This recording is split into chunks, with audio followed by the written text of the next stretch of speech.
Buenos días a todos en este nuevo programa de Horizonte Sur. Voy a leer hoy un documento que acabamos de producir como Grupo de Reflexión Rural y aclaro que es un trabajo colectivo por muchas razones, porque no es solamente mío y porque nos enorgullece en un momento de tanta fragmentación, de tanta dispersión de esfuerzos y de tanta competencia, el que nosotros a través de los últimos años como Grupo de Reflexión Rural hayamos podido armar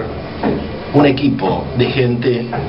que trabaja en común, que trabaja solidariamente, que se complementa y que además genera jóvenes que piensan en el mismo sentido que estamos pensando nosotros, es decir, en una dirección de pensamiento decolonial.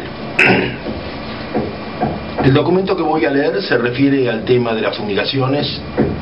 un tema por el cual hemos recibido muchos llamados telefónicos, un tema que preocupa a nuestra audiencia, y concretamente con respecto a la decisión de un juez y de la Cámara y de una serie de controversias jurídicas habidas en una localidad de la provincia de Santa Fe que se llama San Jorge. Dice el documento que se llama una decisión judicial que nos invita a profundizar la reflexión sobre el despoblamiento de nuestro territorio. Dice, una vez más, las circunstancias y la confusión a que conducen algunos medios nos obliga a pronunciarnos en relación a las acciones judiciales llevadas adelante contra las fumigaciones en el municipio de San Jorge, provincia de Santa Fe. En esa localidad, a través de un amparo, el juez Tristán Martínez resolvió en febrero de este año la prohibición de fumigar en los campos de propiedad de dos ojeros, identificados en la resolución como señores Gaillard y Durando Facino, en una distancia menor a los 800 metros para las fumigaciones terrestres y 1500 metros para las fumigaciones aéreas, a contar dichas medidas desde el límite de la zona urbana del barrio Urquiza, según se lee en la sentencia del magistrado. Quede claro entonces, la condena alcanza tan solo a los campos de propiedad de los mencionados y en la distancia que se indica, tal como lo solicitaron los que presentaron el amparo, no como algunos suponen a todo el radio de la ciudad de San Jorge o del barrio Urquiza. Ya hemos expresado anteriormente como Grupo de Reflexión Rural nuestra posición frente a ciertas acciones que focalizan la lucha en situaciones parciales y que en muy poco comprometen el modelo productivo de la sojización, establecido en la Argentina desde la década de los años 90. En julio del año 2009 le expresábamos a los jueces: ¿tendrá la justicia argentina su sistema perceptivo lo suficientemente sano como para advertir que la evidencia difusa o incompleta debe disparar el principio precautorio? Si esto no pasa y sin ánimo de generar una psicosis colectiva, va siendo hora que los jueces de la Corte, junto a todos los ciudadanos del país de los argentinos, comencemos a preguntarnos cuánto veneno estamos dispuestos a seguir llevando en la sangre. Desde ya que nuestra respuesta como GRR es nada de nada. Ahora, frente a ciertas expectativas generadas entre el periodismo comprometido y cierta militancia ambiental por el fallo de San Jorge, nos vemos obligados a recordar la necesidad de persistir en un cambio real del modelo de la sojización, a la vez que reflexionar en lo poco que nos benefician acciones como la de San Jorge. Aclaramos asimismo que exceptuamos de estas consideraciones a las víctimas locales que decidieron defenderse de las agresiones, sectores con quienes nos solidarizamos, tanto con las víctimas de San Jorge como con todas las otras familias argentinas que a lo largo del territorio de la soja sufren a diario los mismos padecimientos y a los que apoyamos en sus justos reclamos por alejar cuanto sea posible de sus viviendas la llamada línea agronómica. Aún más todavía, nos arriesgamos a expresar que hasta comprenderíamos el que en alguna oportunidad estas víctimas apelaran a la extrema situación de hacer justicia por la propia mano, dado que la impunidad con que se han movido los ojeros hasta el momento y pese a las innumerables protestas ha sido francamente escandalosa. A estas numerosas víctimas le expresamos nuestro respeto y apoyo por defenderse contra las agresiones, pero como GRR no podemos a la vez dejar de pensar y de luchar por todos aquellos que viven más allá de los 1500 metros y denunciar las consecuencias que este tipo de acciones tendrían si se instalan como políticas o como objetivos más o menos excluyentes de las luchas por parte de las organizaciones.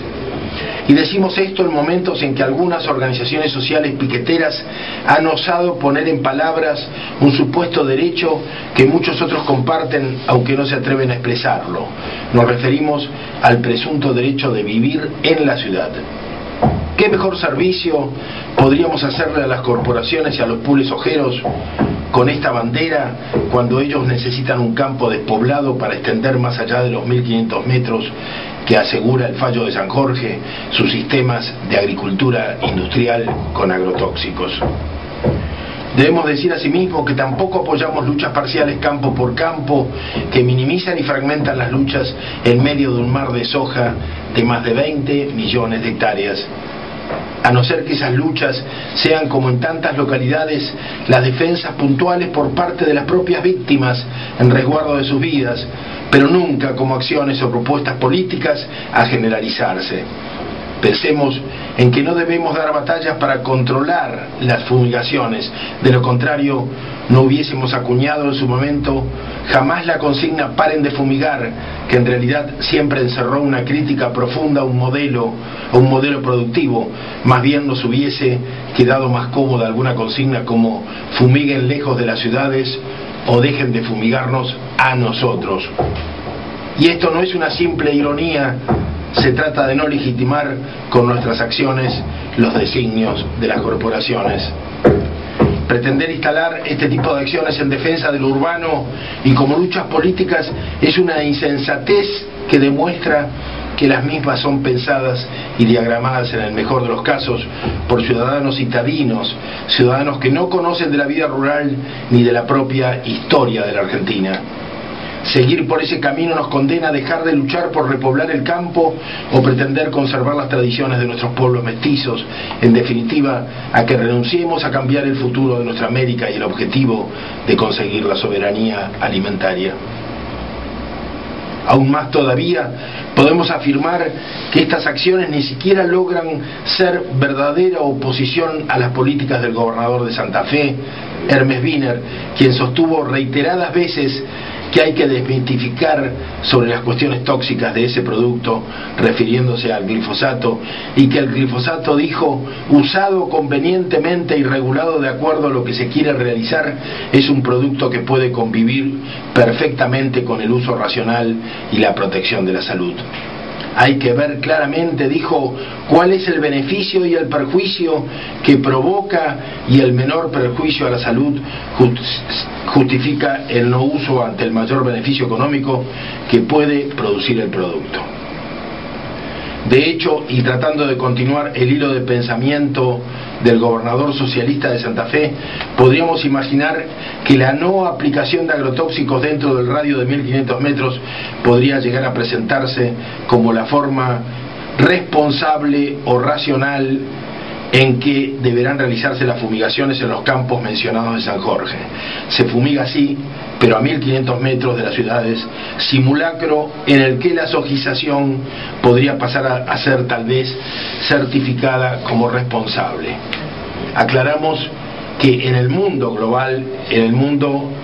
y con una opinión pública europea sumamente sensibilizada ante los transgénicos, hay un esfuerzo gigantesco de parte de las grandes ONGs bancadas por el Banco Mundial para certificar la soja como responsable, o sea, para montar el simulacro de que esta soja de alguna manera responde a ciertas regulaciones y preocupaciones sociales. Y terminamos el documento diciendo: se trata en definitiva para el GRR de instalar un nuevo pensamiento. Nuestras luchas han estado enmarcadas en un ámbito global y no justificamos dar simples batallas incesantes que nos conduzcan a callejones sin salida, tal como nos proponen ciertas ONGs, tales como la WWF, que juegan desembosadamente para la globalización. Ir tras la descontaminación de un río se justifica desde las luchas locales y no cuando somos conscientes que son cada vez más las aguas que pasan a estar contaminadas. Lo mismo cuando se nos proponen las luchas por la conservación del puma o de la ballena austral, mientras sabemos que la civilización industrial nos ha conducido a una pavorosa extinción planetaria de biodiversidad en que por año se pierden más de 200 especies animales. Algo parecido ocurriría si lucháramos por conseguir planes sociales para los que día a día llegan expulsados de sus tierras y de sus modos de vida. Nos negamos a refutar cada una de las tesis de la sociedad del agronegocio, no queremos seguir jugando el juego que se nos propone. No se trata de enseñarles a los ojeros dónde pueden fumigar y dónde no. No podemos creer que la batalla sea contra el glifosato específicamente, o peor aún todavía, sea por obtener una recategorización en el SENASA de estos agrotóxicos. En realidad, en nada se distinguen esas luchas que se nos proponen desde espacios ambientalistas de lo que usualmente se denominan buenas prácticas agrícolas, y que no son más que la forma en que se traslada la responsabilidad al productor y se legitima el modelo actual y el uso de agrotóxicos. La realidad es que mientras en el plano global debemos dar la lucha junto con organizaciones hermanas antiglobales que se oponen a las políticas de la mesa de la soja responsable por considerarlas nuevos maquillajes verdes, a nivel local nos enfrentamos con la entrega de nuestro territorio, tal como en el caso de Río Negro, de la provincia de Río Negro con China, o en la provincia del Chaco con Arabia Saudita o Qatar. Si hoy nos vamos contentos a casa porque hemos conseguido que a 1500 metros de nuestras casas no se fumigue, al menos deberíamos levantarnos mañana a pensar cómo haremos para lograr que este modelo de sojización devastadora se revierta